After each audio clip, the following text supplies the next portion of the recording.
సామెతల గ్రంథం 7వ అధ్యాయం మొదటి 5 వచనాలు. నా కుమారుడా, నా మాటలను మనస్సులో ఉంచుకో, నా ఆజ్ఞలను నీ వద్ద దాచిపెట్టుకో.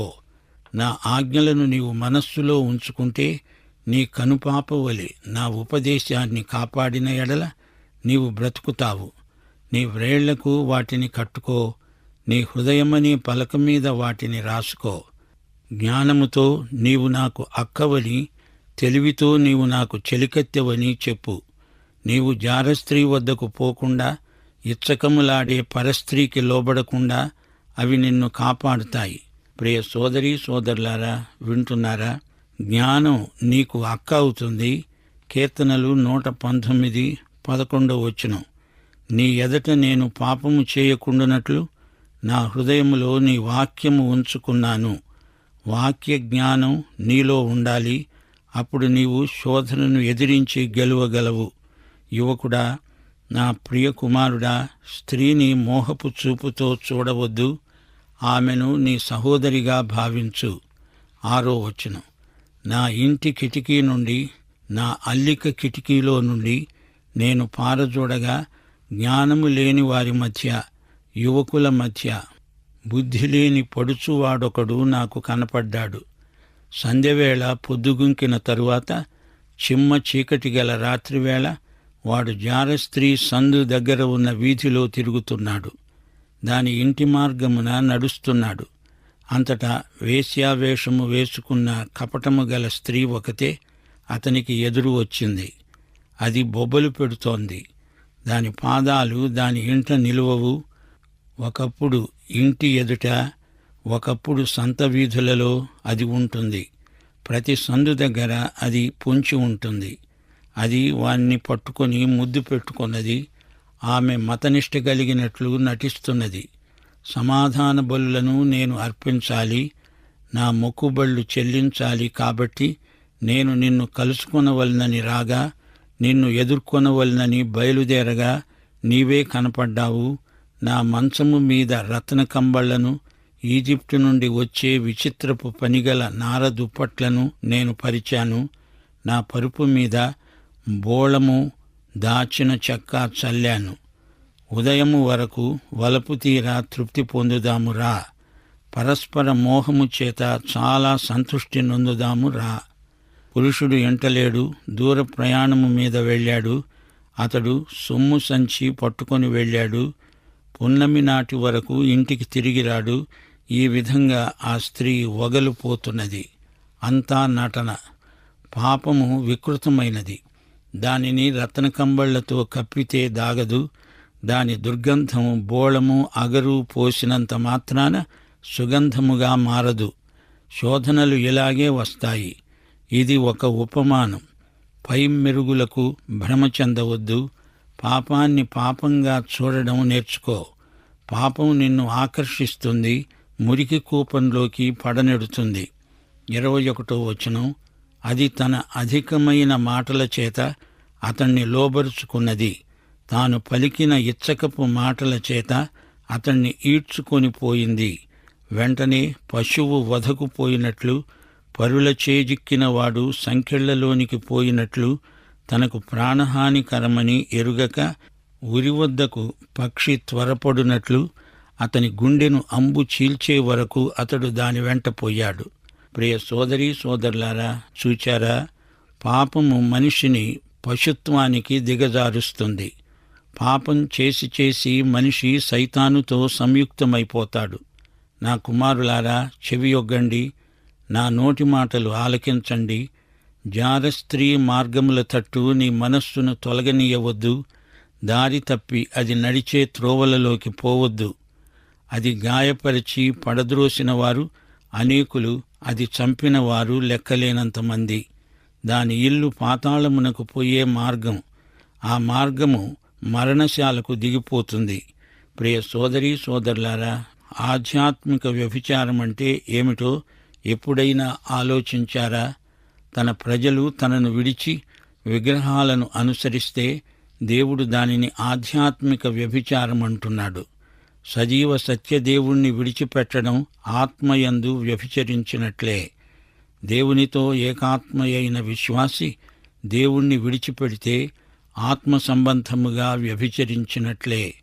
దేవునికి విశ్వసనీయులై ఉండాల్సింది పోయి విశ్వాసఘాతుకులైనప్పుడు దేవుడు వారిని వ్యభిచారులు అంటున్నాడు. ఇదే మాట యాకోబు పత్రికలో కూడా ఉన్నది.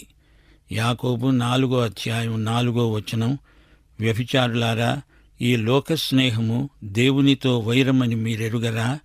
కాబట్టి ఎవడు ఈ లోకముతో స్నేహము చేయగోరుతాడో వాడు దేవునికి శత్రువు అవుతాడు. ఆయన మన యందు నివసింపచేసిన ఆత్మ కోసం దేవుడు తీవ్రమైన ఆశతో అపేక్షిస్తాడు అని చెప్పిన లేఖనం వ్యర్థమనుకుంటున్నారా? దేవునికి లోబడి ఉండండి, అపవాదిని ఎదిరించండి, అప్పుడు వాడు మీ వద్ద నుండి పారిపోతాడు. ప్రియ సోదరీ సోదరులారా, గ్రహించండి, మనలను రక్షించిన వాడు యేసుక్రీస్తు. ఆయన మనలను ఎంతో ప్రేమిస్తున్నాడు. దేవుని ఆత్మ మనలో క్రీస్తు ప్రేమను అధికం చేస్తున్నాడు. మనము క్రీస్తును ప్రేమించిన వారమైతే ఆయన ఆజ్ఞలు గైకొంటాము, ప్రేమిస్తాము గనుక ఆయన ఆజ్ఞలు మనకు భారమనిపించవు. మనము లోకానికి సాక్ష్యమివ్వాలి. క్రీస్తుతో జత చేయబడిన మనము ఉన్నత ప్రమాణాలు పాటించాలి. మన హృదయంలో, మన జీవితాలలో ఆత్మ ఫలాలు కనిపించాలి.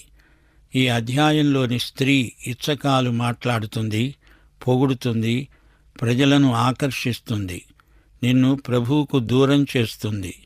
నీలోని తీవ్రత చల్లారిపోతుంది. ఆధ్యాత్మిక వ్యభిచారిణి నిన్ను మరులు కొల్పుతుంది. కాలక్షేపాలు, వినోదాలు ఆమె వాడే సాధనాలు. పశువు వధకుపోయినట్లు విశ్వాసి దాని వలలో పడతాడు. యేసుక్రీస్తును తప్ప మరి ఏదీ ఎరుగము అని మనము నిశ్చయించుకోవాలి. తప్పుడు సిద్ధాంతాలు మనుష్యులను ఆకర్షిస్తాయి. మనలను ప్రేమించి మన కొరకై తనను తాను అప్పగించుకున్న క్రీస్తు నుండి మనలను ఎవ్వరూ వేరుపరచజాలరు. అపొస్తలుడైన పౌలుతో కలిసి ఈ విశ్వాస ప్రమాణాన్ని మనము చెప్పుకోవాలి. రోమాపత్రిక 8వ అధ్యాయం 35వ వచనం, క్రీస్తు ప్రేమ నుండి మనలను ఎడబాపేవాడెవ్వడు? శ్రమయైనా, బాధయైనా, హింసయైనా, కరువైనా, వస్త్రహీనత అయినా, ఉపద్రవమైన, ఖడ్గమైన మనలను ఎడబాపుతాయా? మనలను ప్రేమించిన వాని ద్వారా మనము వీటన్నిటిలో అత్యధిక విజయము పొందుతున్నాము. మరణమైన, జీవమైన, దేవదూతలైన, ప్రధానులైన, ఉన్నవి అయినా, రాబోవునవి అయినా, అధికారులైనా, ఎత్తైన, లోతైన, సృష్టించబడిన మరి ఏదైనా మన ప్రభువైన క్రీస్తుయేసునందలి దేవుని ప్రేమ నుండి మనలను ఎడబాపనేరవని రూఢిగా నమ్ముతున్నాము. ప్రియ సోదరీ సోదరులారా, ఈ అధ్యాయంలో 7వ వచనం మరొకసారి పరిశీలించండి. జ్ఞానము లేని వారి మధ్య, యువకుల మధ్య బుద్ధి లేని పడుచువాడు, ఇతనికి జీవిత గమ్యమేదో తెలియదు, విచ్చలవిడిగా తిరుగుతున్నాడు. తాను ఎక్కడికి వెళ్తున్నాడో తనకే తెలియదు. ఆమె అతన్ని ఎటో తీసుకువెళ్తుంది. ఆమె కపటము గల స్త్రీ, మోసగత్తె, తన ఇంటికి తీసుకువెళ్తుంది. ఏమి ఆటంకమూ లేదు, ఎవ్వరూ చూడ్డం లేదు అని బుకాయిస్తుంది. లాలన మాటలు, ఇచ్చకపు కబుర్లు చెప్తుంది. అతడు ఆమె వలలో చిక్కుకుంటాడు. సోదరుడా, సోదరి, దేవుని వాక్యము నీ హృదయపు పలక మీద రాయబడి ఉండాలి. శోధనను పసికట్టాలి. శోధన స్థలం నుండి పారిపోవాలి. దారి తప్పకూడదు. మనస్సు తొలగకూడదు. అది నిన్ను గాయపరుస్తుంది. అది పాతాళ మార్గం. మొదట నీ మనస్సును పదిలపరుచుకోవాలి. చెడ్డ పుస్తకాలు చదవకూడదు. చెడు దృశ్యాలను, బొమ్మలను చూడకూడదు. చెడు సహవాసాలు పట్టకూడదు. క్షణికమైన తృప్తిని ఆశించకూడదు. మహోజ్వలమైన భవిష్యత్తు ముందున్నది. దానిని నిదానించి చూడాలి. ఒక్క పూట తిండి కోసం ఏశావు తన జ్యేష్ఠత్వాన్ని తెగనమ్ముకున్నాడు. ప్రియ సోదరీ సోదరులారా, శోధనలను జయించిన వారు ధన్యులు. శోధించబడడం పాపం కాదు, ఆ శోధనకు లొంగడం పాపం. మన చర్యలన్నిటి విషయమై దేవునికి లెక్క అప్పగించాలి. తల్లిదండ్రులారా, పిల్లలను మీరెలా పెంచుతున్నారు? వారు యువదశలో ఉండగానే వారికి ఆధ్యాత్మిక బాధ్యతలు నేర్పాలి. పాపం వలన వచ్చే జీతం మరణం. ఈ సంగతి యువతీ యువకులు సరిగా అర్థం చేసుకోవాలి.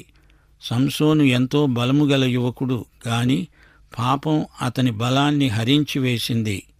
అతని చూపు పోయింది, వెలుగు పోయింది, బలము పోయింది. దీనికంతటికీ కారణం పాపమే. చివరికి అతడు ఫిలిష్తీయుల చేతి క్రింద బానిస అయిపోయాడు. కొంతకాలం తరువాత తన తప్పు గ్రహించాడు, పశ్చాత్తప్తుడయ్యాడు. దేవుడతన్ని క్షమించాడు. తిరిగి అతనికి మహాబలం వచ్చేసింది. కాని కంటి చూపు రాలేదు. అతడు పోగొట్టుకున్న స్వేచ్ఛ తిరిగి అతడు పొందలేదు. శత్రువులతో పాటు అతడు కూడా హతుడైపోయాడు. దేవాలయం కూలి అందరి మీద పడింది. ప్రియ సోదరీ సోదరులారా, వింటున్నారా? పాపం వల్ల వచ్చే ఫలితాలు విషాదకరమైనవి. ఘోరమైన పాపం చేసిన వ్యక్తి మారుమనస్సు పొందినా, దేవుడు క్షమించినా, పాపం చేయకముందున్న స్థితి పూర్తిగా రాకపోవచ్చు. దేవుని నియమాన్ని ఉల్లంఘించినప్పుడు తగిలే దెబ్బ పూర్తిగా నయం కావడానికి ఎంతో కాలం పట్టవచ్చు. దేవుని పట్ల అవిధేయతకు గొప్ప వెల చెల్లించాల్సి ఉంటుంది.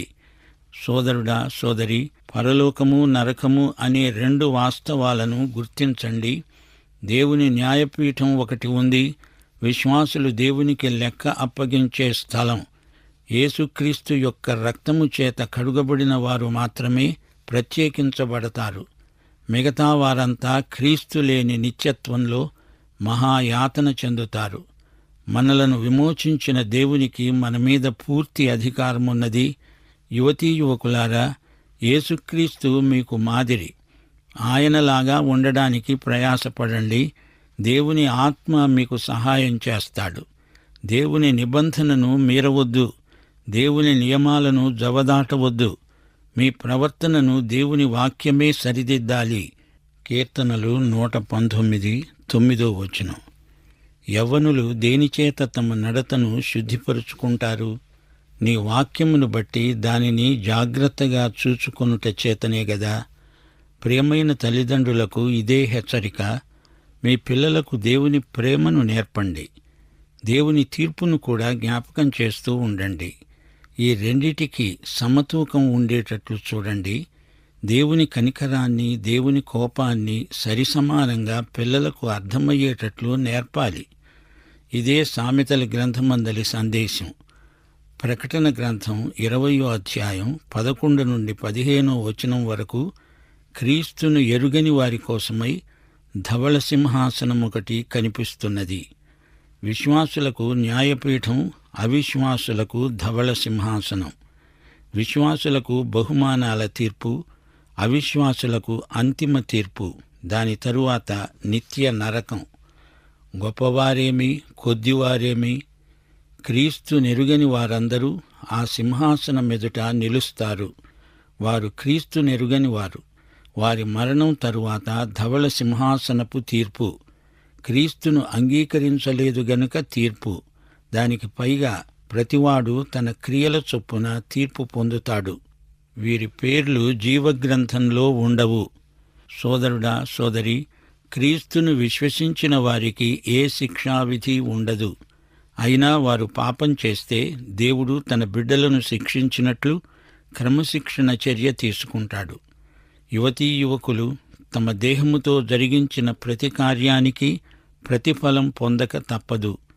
అపొస్తలుడైన పౌలు 1 కొరింథీ 3వ అధ్యాయం 12వ వచనంలో చెప్పినట్లు, ఎవడైనా క్రీస్తు అనే పునాది మీద బంగారము, వెండి, వెలగల రాళ్ళు, కర్ర, గడ్డి, కొయ్యకాలు మొదలైన వాటితో కట్టిన ఎడల వాని పని కనపడుతుంది. ఆ దినము దానిని తేటపరుస్తుంది. అది అగ్నిచేత బయలుపరచబడుతుంది. వాని పని ఎలాంటిదో దానిని అగ్నే పరీక్షిస్తుంది. పునాది మీద ఒకడు కట్టిన పని నిలిచిన ఎడల వాడు జీతం పుచ్చుకుంటాడు. ఒకని పని కాల్చివేయబడిన ఎడల అతనికి ఎంతో నష్టం. 2 కొరింథీ 5వ అధ్యాయం 10వ వచనం, తాను జరిగించిన క్రియల చొప్పున అవి మంచివైనను సరే, చెడ్డవైనను సరే, దేహముతో జరిగించిన వాటి ఫలమును ప్రతివాడు పొందునట్లు మనమందరము క్రీస్తు న్యాయపీఠమెదుట ప్రత్యక్షం కావాలి.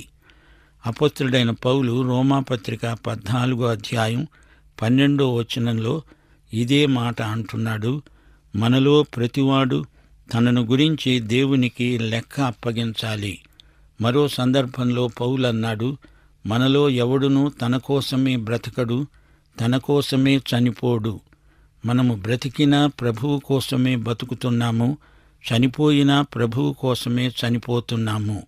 కాబట్టి మనము బ్రతికినా చనిపోయినా ప్రభువు వారమై ఉన్నాము.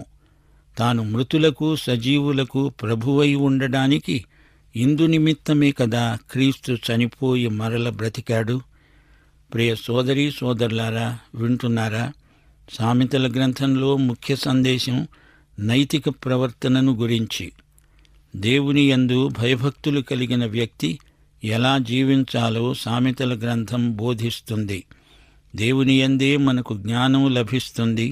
ఇందులోని కొన్ని సామెతలు దేవుని పరిశుద్ధ లక్షణాలను వర్ణిస్తాయి. దేవుడెవరో ఎరిగిన వారికి జ్ఞానం ప్రాప్తిస్తుంది. సామెతల గ్రంథంలోని దేవుడు మనకు ఎలా ప్రత్యక్షమవుతున్నాడు? మన జీవితంలోని ప్రతి సంఘటన ఆయనకు తెలుసు. ఆయన సర్వజ్ఞుడు, సర్వ సృష్టికర్త.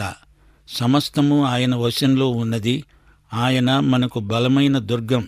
సజ్జనులను ఆయన అపాయం నుండి తప్పిస్తాడు.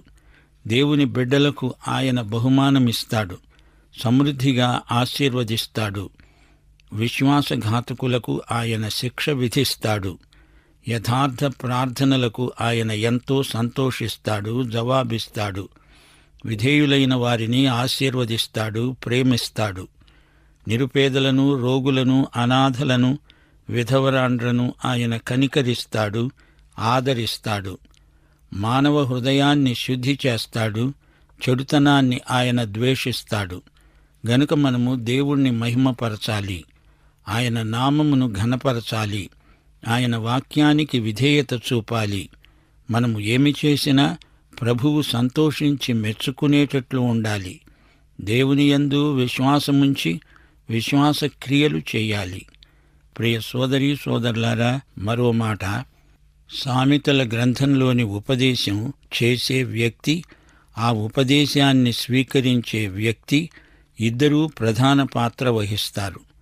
మనము దేవుని వాక్యాన్ని నేర్పేవారమై ఉండాలి, లేదా నేర్చుకునేవారమై ఉండాలి. నేర్పకుండా, నేర్చుకోకుండా ఉండే వ్యక్తి దేవుని దృష్టిలో ఎందుకు కొరగానివాడు. గురువు, శిష్యుడు, ఉపాధ్యాయుడు, విద్యార్థి, వీరి పరస్పర సంబంధం ఎంతో ప్రాముఖ్యమైనది. జ్ఞానాన్ని అభ్యసించాలి. జ్ఞానానికి ప్రత్యామ్నాయం ఏదీ లేదు. నేర్చుకోకుండా ఇతరులకు నేర్పలేవు. నీవు చేయనిదే ఇతరులకు చెప్పలేవు. నేర్చుకోవటానికి ఇష్టపడని వాడు గర్విష్టి. తల్లిదండ్రుల శిక్షణలను బిడ్డలు అంగీకరించాలి. ఇతరుల విమర్శలను జాగ్రత్తగా వినాలి. అందులో ఏమాత్రం నిజమున్నా దానిని ఒప్పుకోవాలి. దేవుని సత్యాలను ఇతరులకు నేర్పేవారు ఆసక్తికరమైన రీతిగా బోధించాలి. సరైన మాటలు సరైన రీతిగా పలకాలి. దేవుని బోధను తృణీకరించేవాడు మూర్ఖుడు. పెద్దల సలహాలను పాటించనివాడు చెడిపోతాడు. అందుకే సామెతల గ్రంథం మనకెంతో అమూల్యమైనది. దైవాశీస్సులు. ఆమేన్.